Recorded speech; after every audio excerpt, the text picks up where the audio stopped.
Olá, sejam bem-vindos a mais um podcast do canal de Farmacologia da Unicristos.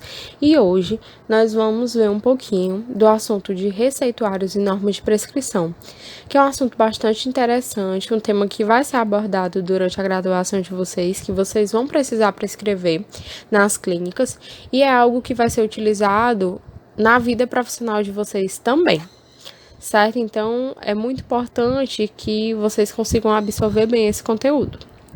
Inicialmente, a gente precisa reconhecer que é necessário que exista uma relação entre o paciente, o cirurgião dentista e a prescrição. O cirurgião dentista precisa passar uma segurança para o paciente, fazer uma prescrição transparente, com esclarecimentos e disponibilidade desse profissional diante de possíveis reações adversas.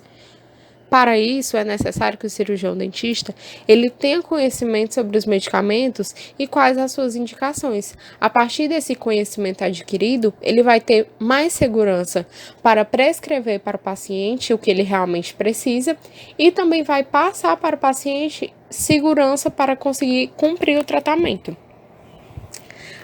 Na receita médica, existem 3 pontos elencados aqui nesta aula que é defendido pela Portaria 344 da Secretaria de Vigilância Sanitária do Ministério da Saúde. Um deles é que a receita médica esteja escrita em língua portuguesa, precisa haver uma orientação adequada de uso para o paciente e precisa ser prescrita por um profissional legalmente habilitado.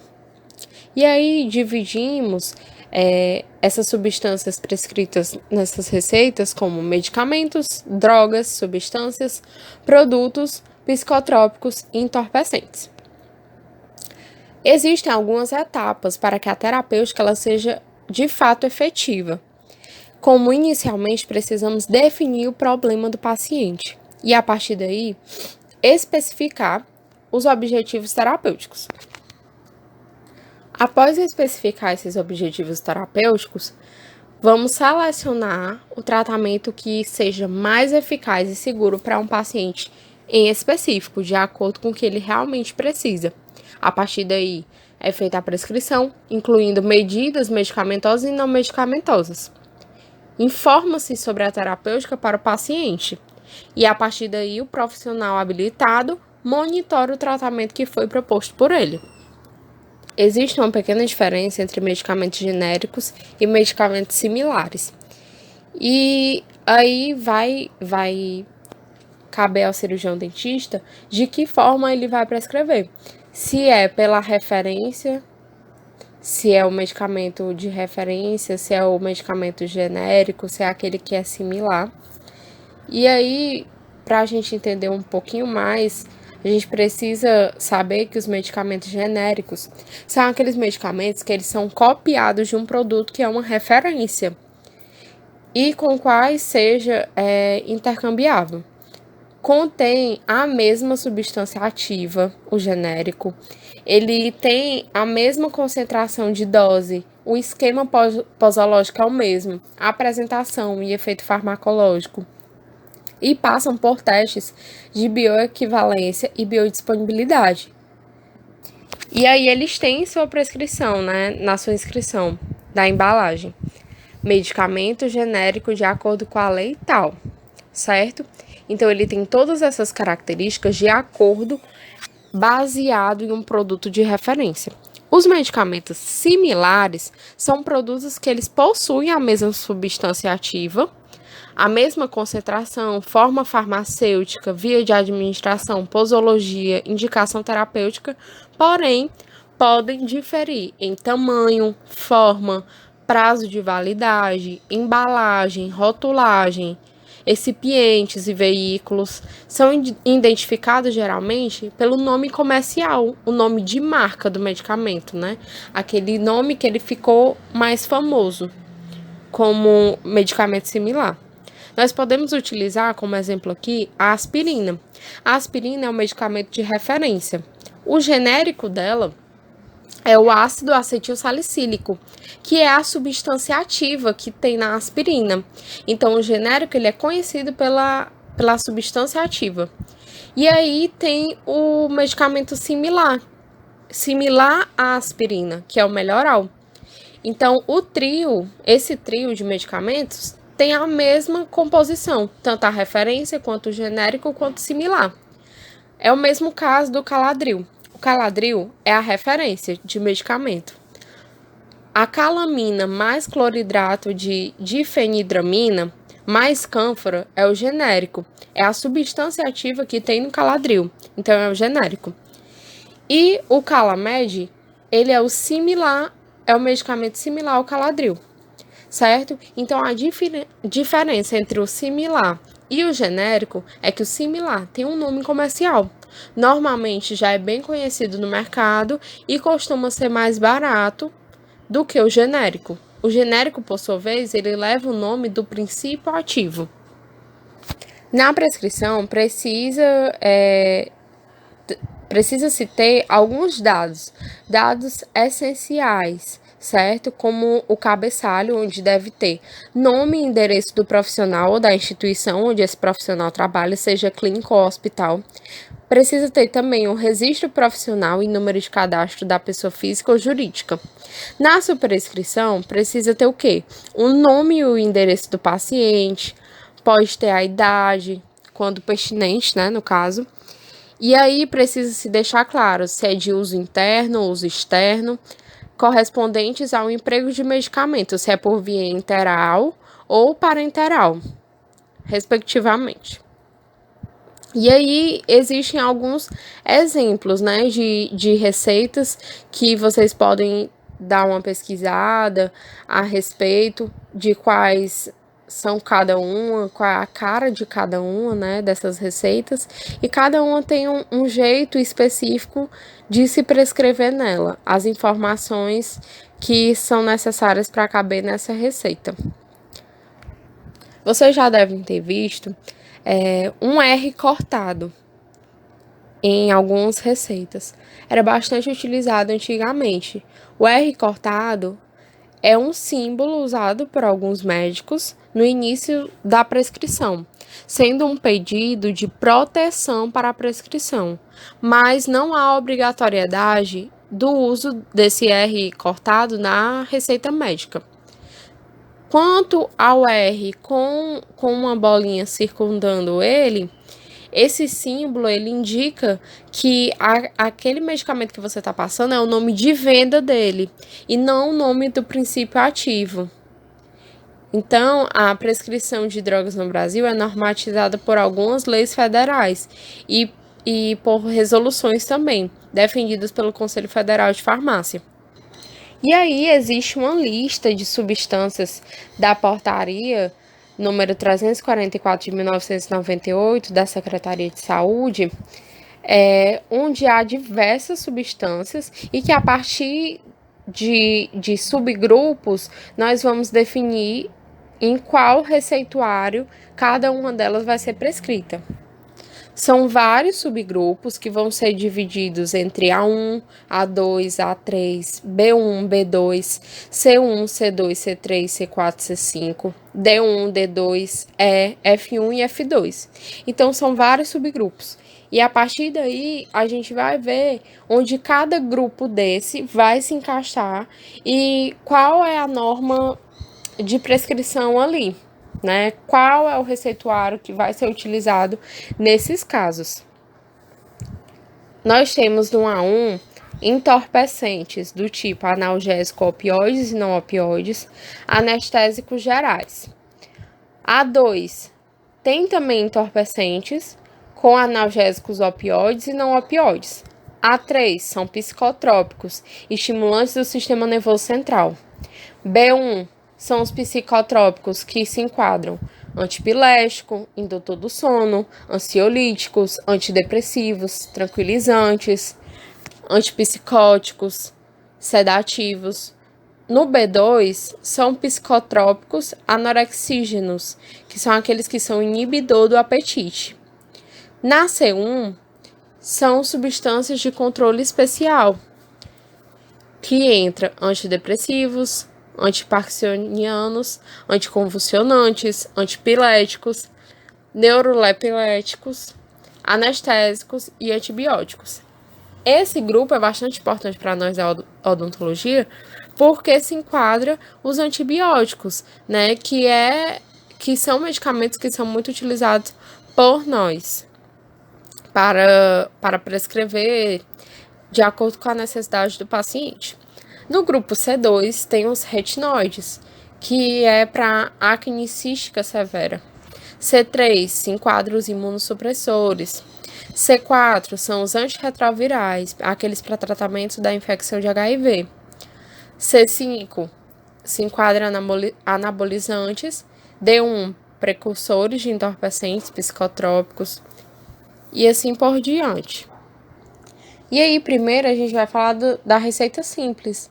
A receita simples é aquela que tem a maior parte em branco, certo? E ela é utilizada para a prescrição de medicamentos de tarja vermelha, com os dizeres que tem sobre venda de prescrição médica e segue as regras descritas na Lei 5991, de 1973. Então, nesse tipo de receita vai ser prescrito medicamentos de tarja vermelha. Existem também alguns medicamentos que eles não recebem tarjas. Mas e aí, esses medicamentos que são isentos de prescrição? Os MIPs, eles exigem ou não tarjas nos medicamentos?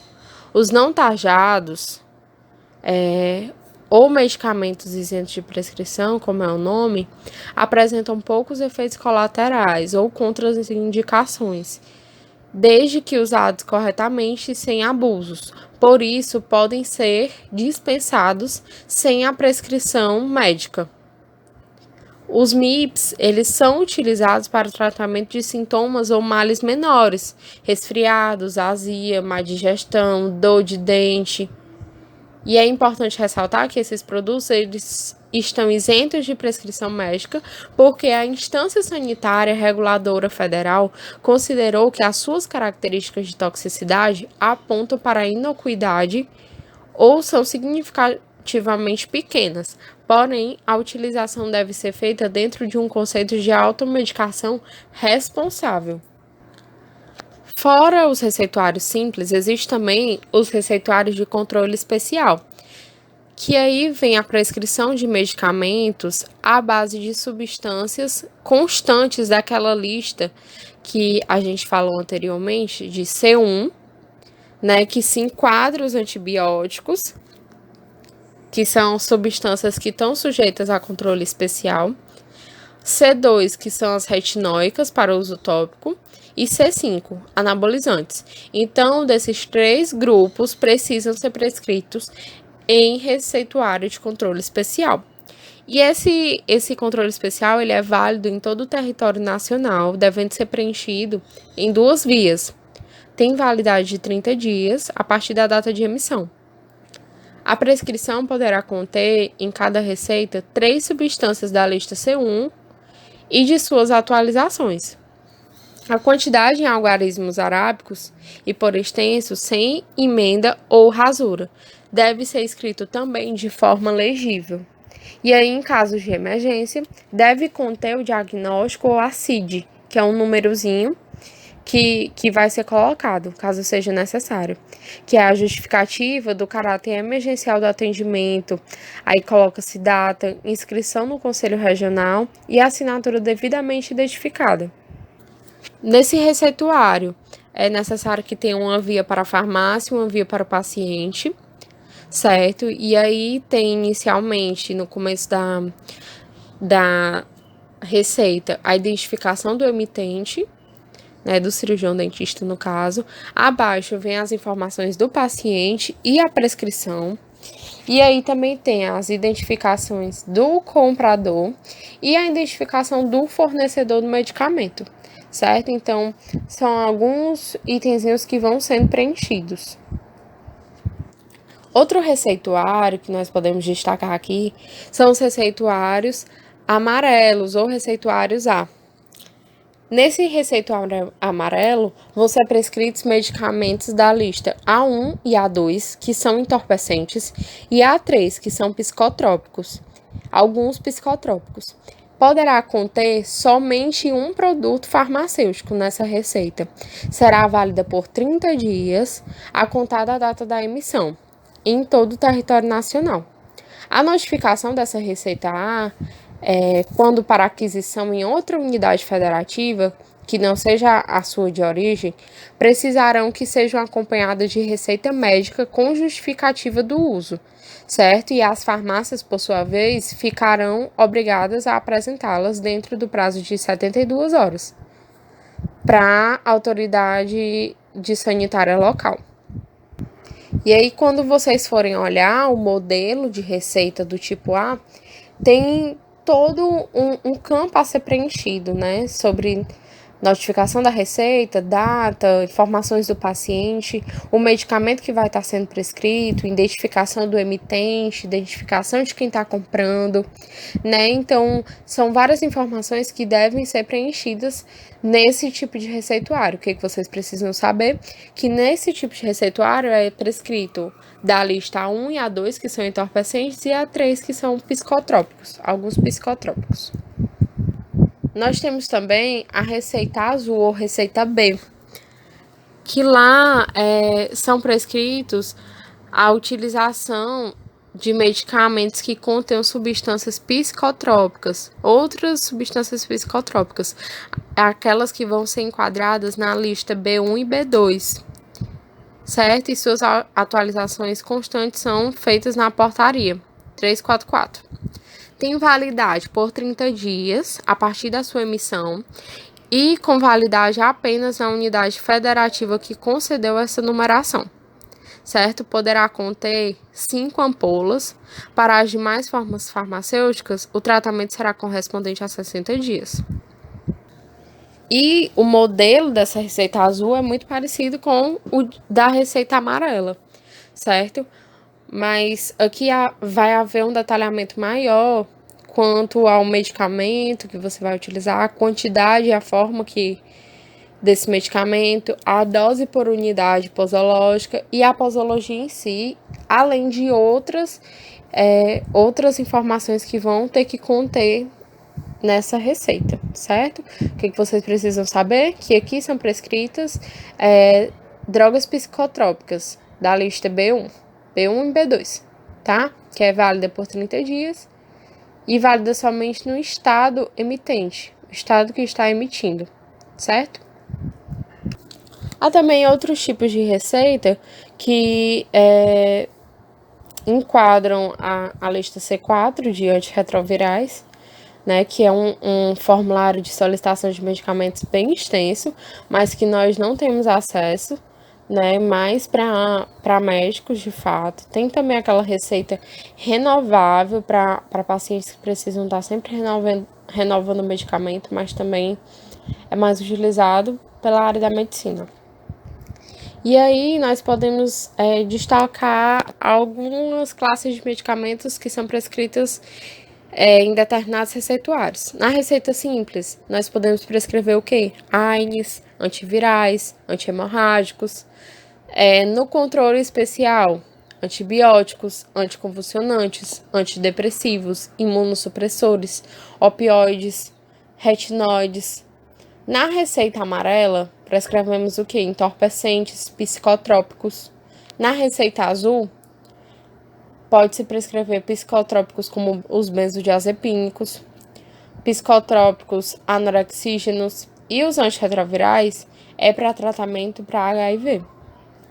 E aí, para finalizar, o que vocês precisam saber? O uso do carimbo na receita médica, ele é obrigatório?